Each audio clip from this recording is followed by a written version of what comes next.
When you think about politics in Assam, what are the first things that come to your mind? We bet it's the NRC and CAA. These days, it has become almost impossible to talk about Assam's politics without talking about the NRC, CAA, and the entire debate around illegal immigration. But this debate is not recent. Neither is it just about undocumented migrants from Bangladesh. It is closely linked to broader equations of ethnicity, identity, exploitation, and marginalization. In the 60s, particularly I suppose in 1964, the government adopted a scheme, PIP scheme, prevention of infiltration from Pakistan. You see, that time, Bangladesh was part of Pakistan. It was East Pakistan. And so the scheme was known as prevention of infiltration from Pakistan. So how and when did it start? A lot of it has to do with an agreement called the Assam Accord. On the Independence Day of 1985, a set of student leaders signed a historic accord that ended several years of conflict and instability and started a new chapter in Assam politics. As the Assam Accord touched its 36th anniversary, we would like to take you back to one of the most volatile periods in the history of modern Assam and the unfolding set of events during that period that continue to dominate Assam's social, cultural, political, and economic spheres even now. If we have to oversimplify the issue, we would say the crux of the Assam movement was to preserve the Assamese identity. The fear and insecurity of the Assamese people of being overwhelmed by outsiders is deep-rooted. This is probably because of the historical experience of the people in this region. Back in the 19th century, the colonial administration saw Assam as a mere extension of Bengal and moved hordes of Bengali Hindus to run its administration in Assam.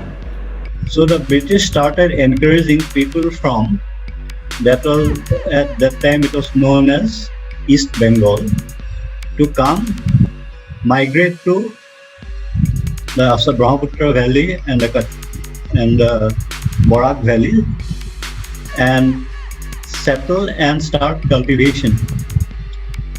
So the process of entry of migrants from erstwhile East Bengal has started even before independence.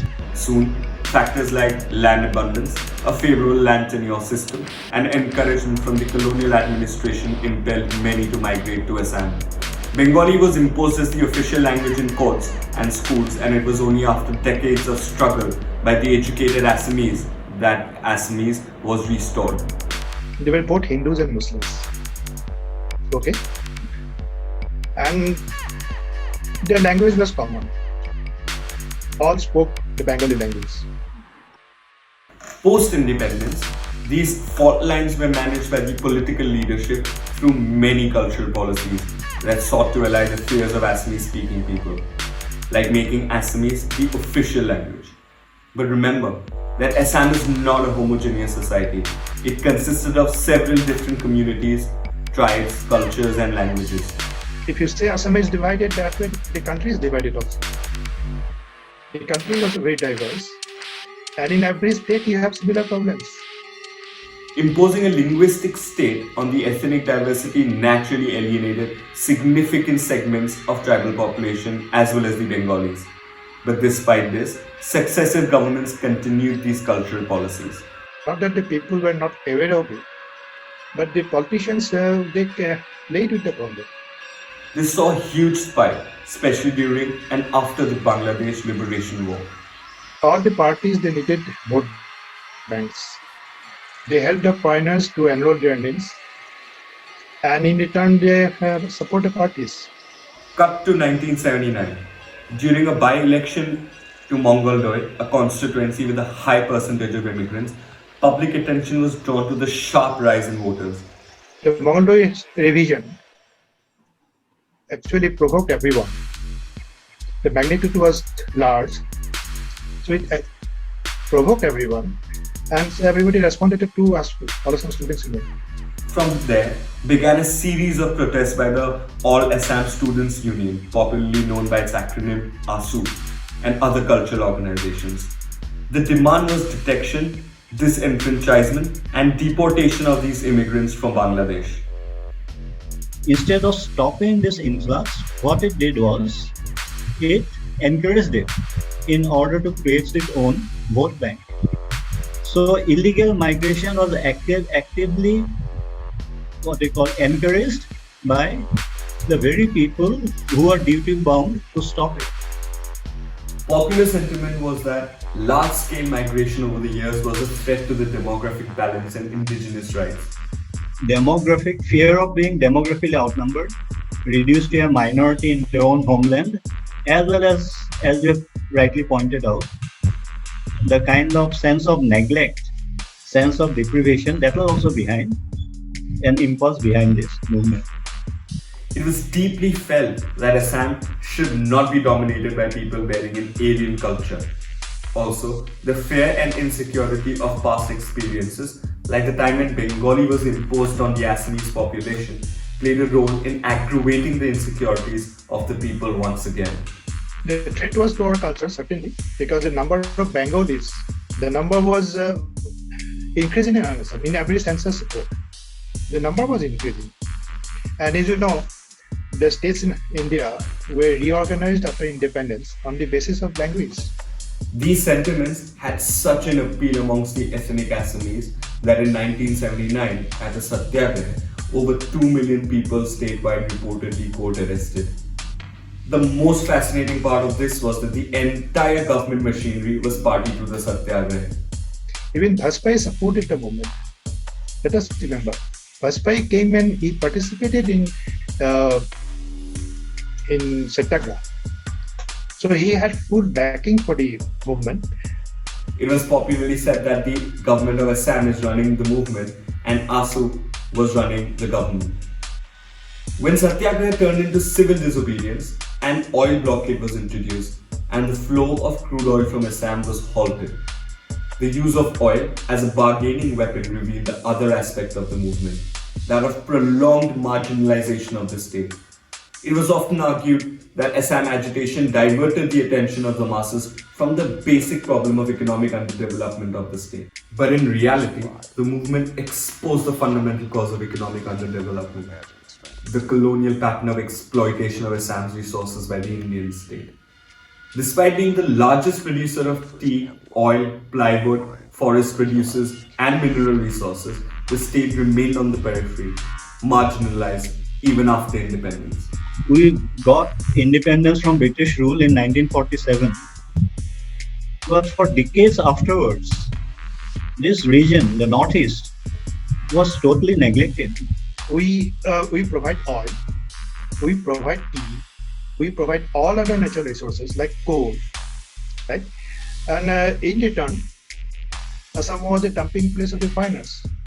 One of the most compelling slogans that reflected this growing consciousness was testing, telling you, meaning we will give our blood, not oil. That was a tool of protest, just a tool of protest. Parliamentary elections of 1979 was the first in a series of elections that were boycotted by the protesters. That year, election could only be held in 2 out of 14 constituencies, both in the predominantly Bengali-speaking Kachar district. In fact, elections in the subsequent years continued to be precarious. Voter turnout was dismal, overall reflected a lack of trust in democratic institutions. 67 or 70 or 71, there was a decline in the number of voters. Okay, and we had 3 demands. When they were not listening to us, rather a bloody election was imposed in 1983. There was an immense trust deficit in the Indian state, and the critical approach taken by the pan-Indian media didn't help much in bridging this. It was felt that mainland India did not understand the ground reality, and governments formed without addressing the issues of the movement was not a legitimate one. Between 1979 and 1985, 4 chief ministers formed governments and then lost its mandate in quick succession. But the distrust and hostility was not just against the Indian government. Hostility was also brewing between different ethnic coalitions of the movement. By 1980, these equations got more complicated and internal fissures erupted. The All Assam Minority Students' Union, namely AMSU, was formed alleging undue harassment of the minority community. Their demands that all those who entered Assam before 1971 should be given Indian citizenship rights and the harassment of minorities should stop. This organization was naturally opposed by the ASU, but AMSU was made a part of the negotiations regardless. The state election of 1983 marked the complete breakdown of ethnic accommodation in Assam. The electoral rolls of 1979 were used without any revision, meaning the demand of identifying and removing the immigrants was unfulfilled. The leaders of the movement, adamant on boycotting the elections, called this as the last struggle for survival of the Assamese. The poll boycott was quite effective in the Brahmaputra Valley. Voting in certain constituencies was as low as 0.5%. The East Bengali immigrants, however, naturally showed up to vote, and voting was high in constituencies dominated by them. The violence that followed unleashed unimaginable horror. The Nelly massacre, where tribals massacred Bengali Muslims, would go down in history as the worst form of ethnic and communal violence. But it wasn't just the Nelly massacre, it was spread all across. Boros, Kacharis killing Bengali Hindus, Boros fighting Assamese Hindus. The situation was a nightmare. Finally, a Congress government led by ethnic Assamese of Ahum caste, Hiteshwar Saikia, was formed. The new government worked towards weakening the movement by offering government support to certain indigenous ethnic communities and drawing them away from the movement. Several reasons contributing to chipping away the base of the movement, but it retained enough popular support to insist on non-recognition of the state government. So much so that when negotiations resumed, the Indian government had to leave the state government out of it. In 1984, an accord was signed with PM Rajiv Gandhi and leaders of the movement. The accord disagreed on disenfranchisement of those who entered Assam after 1971 and also inserted an all-important Clause 6 for protection and preservation of the Assamese culture and language. The Assam movement's achievement was historic. There was no doubt about it. The widespread participation of the masses, not to mention several prominent cultural and literary bodies, were unprecedented. It was an extremely inclusive movement participated in by almost each and every section of Assamese society. But the movement also had its detractors within the state. Firstly, it was criticized for not being accommodative enough. It focused so strongly on the centrality of Assamese language that it isolated segments of population like the hill tribes who didn't recognize Assamese as a mother tongue. This allegation, though, is still denied by the ASU leadership. There were also those who called out the movement for its racist, almost xenophobic undertones. They argued that it targeted minorities in the name of Assamese nationalism. Certain objectionable and condemnable incidents did take place. Indigenous Assamese Muslims, they participated wholeheartedly in this movement. And you will not find a single Assamese Muslim being harassed or subjected to any kind of thing. The massacre in Nelly, that was absolutely condemnable because people were killed. But you have to remember that the boot was also on the other foot. And Assamese villagers were attacked and set on fire and people killed by illegal immigrants who were fighting for their very survival. And then there were those who wanted the issues and concerns raised by the movement to merit a sincere discussion, but vehemently opposed what they saw was the abject oppression and vilification of the minorities. The Assam agitation and the subsequent accord reshaped the way Assam politics was structured. It challenged the economic deprivation and marginalization of the state by the center, drew attention to its issues and demanded safeguards over land, language, and resources. But it also deepened the ethnic and religious fault lines and justified Assamese chauvinism in the name of nationalism. The NRC, seen as the logical conclusion of the movement, opened a Pandora's box. It has thrown one section of people completely at the mercy of arbitrary foreigners' tribunals while being unable to detect foreigners adequately till today. The preparation of the NRC was a very right step. The draft had 39 lakhs of points. But in the final list, half of them dropped out. These provisions translated into reality would alienate a sizable section of our Indian voting public. For all its chauvinism, the Assam agitation was not merely about identity politics. It was also a manifestation of the prolonged exploitation of a section of people. The fear of being overpowered and overwhelmed by outsiders are often prominent in areas which have been economically underdeveloped. In Assam, as well, the strong reaction against outsiders, the fear of losing their land, language and culture was a fight to protect their identity, no doubt. But it was also a reflection of the fear of further economic exploitation, like losing their jobs and livelihoods to these outsiders. In these cases, the outsider is the most tangible symbol of exploitation. It should have been taken as an urgent call for reorientation of the centre's regional development policies, but it wasn't, at least not to the extent desirable. But we leave that for another video. In our next video, we will take you through the rise and fall of one of the only student-led governments in the world.